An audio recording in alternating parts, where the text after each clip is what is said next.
This week in Texas, politics went from impeachment fallout to an Oktoberfest special session flip-flop.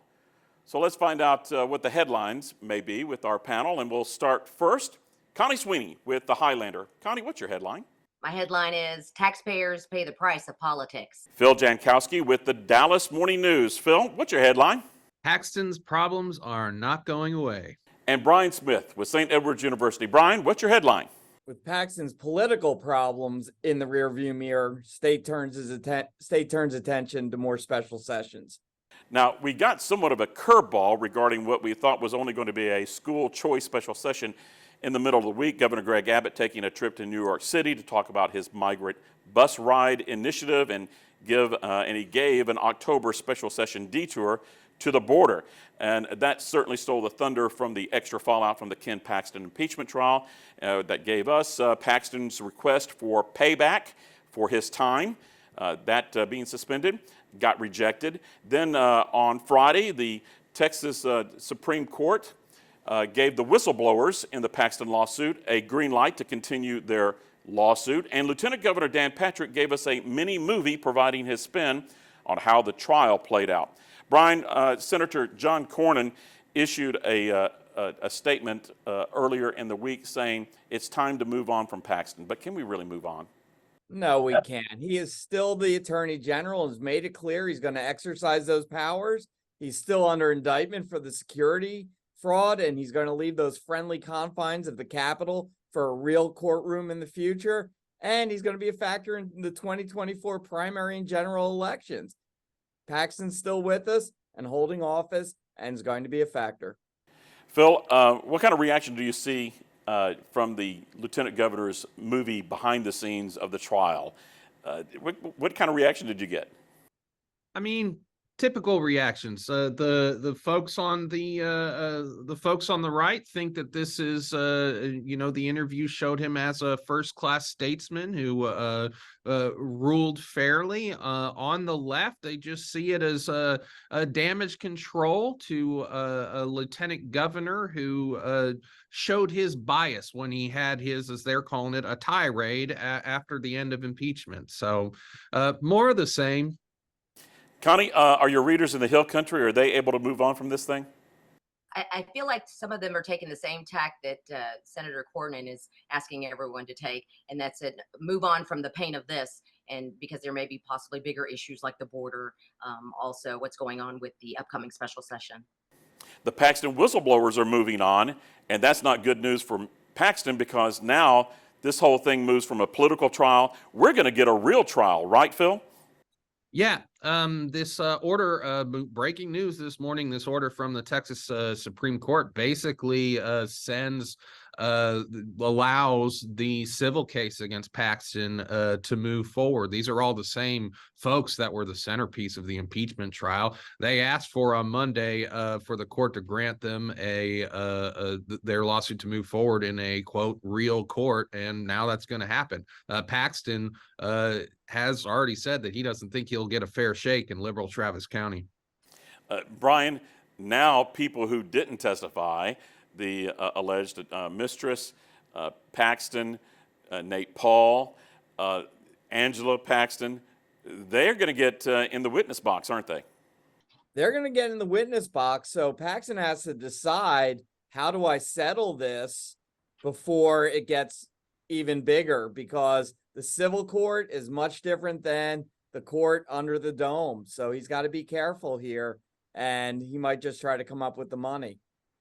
You know, Connie, it's, this all started with the whistleblowers. It's like this story just won't end, right?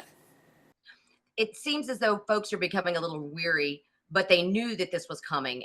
There was an anticipation about the fact that the civil case would be playing out as well. So the sooner the better, and I think people here are just waiting for the outcome. Now, Governor Abbott went to New York to talk about the border crisis this week. Philip, the border is now going to be part of the special session. We thought it was going to be a school choice special session. Did school choice just get put to the back burner? I don't think so. I think he has campaigned so hard on this issue that I think he has to pursue it. He has to pursue it, but possibly having the border there might allow him some sort of a way out if the rift between the House and the Senate is really as far apart as it appears right now. Brian, the governor said that he wants the legislature to investigate this Colony Ridge community with immigrants living there and a supposed sanctuary city. If they hammer that situation and they don't do anything on school choice, does this give him cover? It definitely does. We know that if school choice falls through, this is all on Abbott. To prevent that, he needs something where he can claim victory. For Abbott, I'm reminded of Casablanca, round up the usual suspects, and for Abbott, that means the border. County in the Hill Country, which is more important, school choice or school funding? Can they all exist?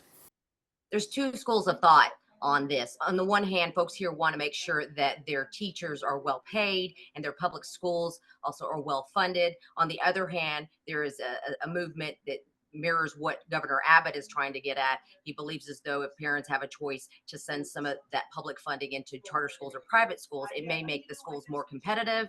It could also make them or inspire them to be able to tighten their belts some.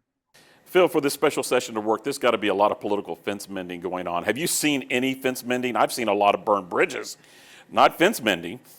Yeah, absolutely not. Your read is dead on. As I just said, I think they're further apart than they ever have been. I mean, you got the lieutenant governor just called for the speaker to resign.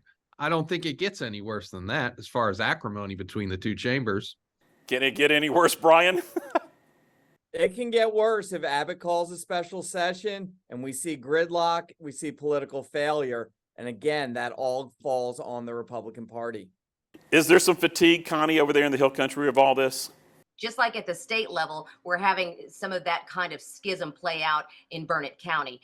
We have the Burnett County judge as well as the sheriff going head to head over a forensic audit once the county judge was acquitted on the charges. It looks as though he's getting some backup, though, from the county commissioners because they have approved the audit, which would cost taxpayers from $15,000 to $20,000. And on the one hand, the county commissioners did approve for the county judge to get about $60,000 worth of back pay, but they did not vote on whether or not he could get his legal fees. And that number is upwards of about $100,000.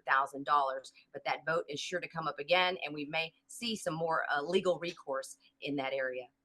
Political enemies can become political allies. Brian, we've seen this before in the past with a lot of issues. Can there be a kumbaya moment? Can the ship be righted with this special session? It can be righted if they do find that one issue that everyone agrees on.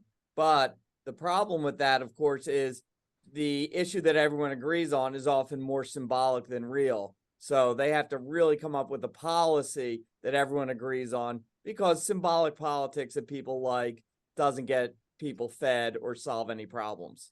Phil, my read is that this is still hinges on the rural lawmakers. They didn't want school choice. So do they get paid off? Do they get money for their school districts for their vote?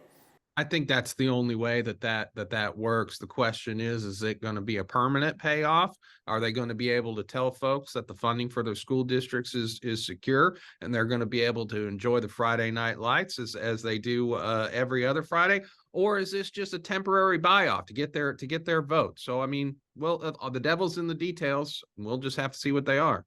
Connie, can those rural schools get bought off? It appears that they're waiting to see if they're going to be able to maintain their current budget level. They already feel weary from what's happening with recapture.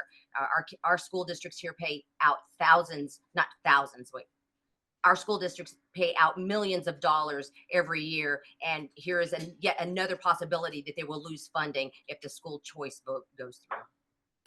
All right, now in Washington, D.C. at the nation's capital, the Biden impeachment hearing started up on Thursdays. Guys, if no one is watching, is this essentially the same thing as the political tree falling into force and nobody listening and it doesn't really matter? Or will this stick? Brian, what do you think? The Republicans have to come up with something that really puts President Biden at the head of all this Hunter Biden stuff. If not, it just looks like Democrats and Republicans disagreeing and using impeachment as a way to show their disagreement. Does it stick, or is it just political theater there, Phil? It's tough to say at this point. But I will say, as far as a tree falling in the woods, will anybody hear it? Well, I'm certainly seeing a lot of ink being spilled over it, and our hometown gal, Jasmine Crockett's enjoying a little viral moment this morning after the Dallas representative really kind of took him to task, reading out many of the accusations against Trump as some sort of juxtaposition as to what we're dealing with here, which she said Biden is, quote, guilty of loving his child unconditionally, which I thought was a pretty good line for her. So for her, at least, she might be enjoying it. Connie, did y'all hear the political tree fall in the Hill Country? It seems that the impeachment inquiry got about as much attention as the GOP debate. So I think it's not resonating as well. People want to see something with substance, like an actual, article of impeachment hearings to come down the pike. But in the meantime, it doesn't seem as though that's something that's a big issue here. All right, let's wrap up this week with our final word for the week, and we'll start off with Phil. Phil, what's your word for the week? Civil war. It's 2 words, but I'm using it. Brian, what is your word for the week? When things are quiet, border. And Connie, you get the last word. And so what is your last word for the week? Payback. And that sums up another week in Texas politics.